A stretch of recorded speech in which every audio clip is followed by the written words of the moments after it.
Hello everybody and welcome to Just Be channel. I'm Domingo and Etienne's behind me. Hola. Filming this. Hola. So today what we're going to do is we are going to put together a charcuterie board. And I'm pretty sure that Etienne will be more than happy to tell you how exactly it's pronounced. Charcuterie.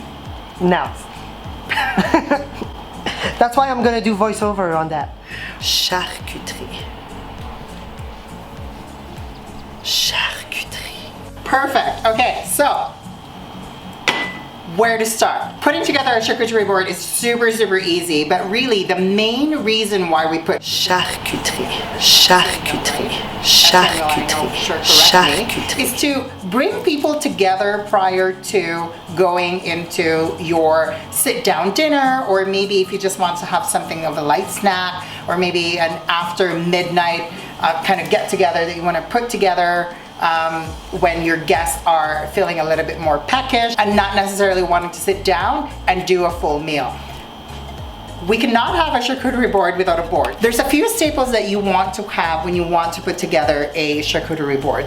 First and foremost, obviously, you would want to have a board, but if you don't have something that is wood or anything really, you can go and use your imagination. What we have here is an actual floor tile. So I picked up this board because of the coloring. It's going to really have a nice contrast with what you're going to put in there. And for the charcuterie board, it's really cured meat. So there's going to be a lot of red and fiery colors. And this would be a really good base out of that.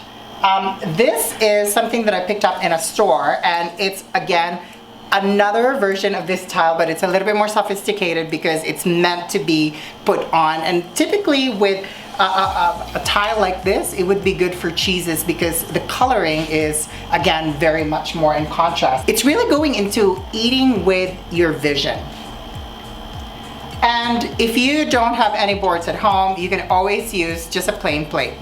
All right, so typically a charcuterie board in my house is always going to have a combination of cheese and meats all together. But for this video, I'm going to show you a trick that you can do separate and then combine them. One of the key ingredients for putting together a charcuterie board is choosing your meat. So I always go with an inspiration. My inspiration today is fennel small batch salami. The salami has a consistency of meat combined with, in this case, fennel, and a lot of fats in it.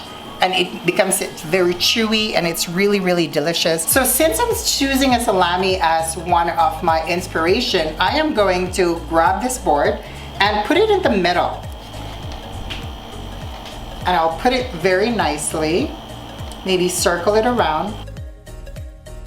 And then I'll add other meats.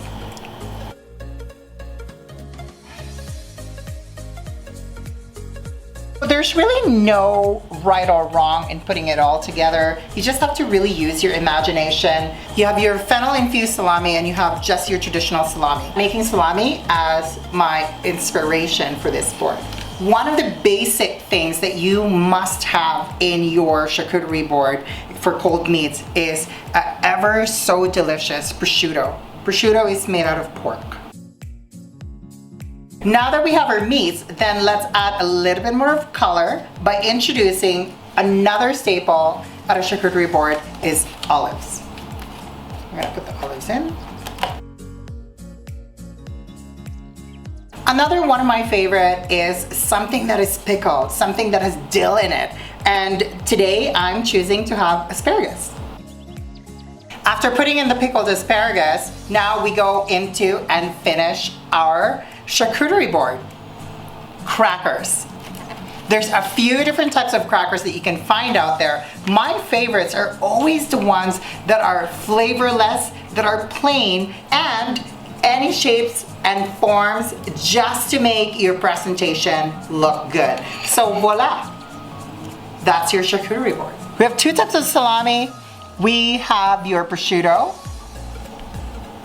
We've got your pickled asparagus. We get your olives, And we have your crackers to make your staple charcuterie board. Presentation is key. It's really good to have a vision of what you would like to eat and then put it on a board. Hope this has been helpful for you guys. My name again is Domingo, and Etienne is holding the camera shooting this. And I'll be the one who's gonna be lucky enough to taste it. So it's been Etienne and Domingo, and this channel just really want to remind you that you can be whoever you want to be.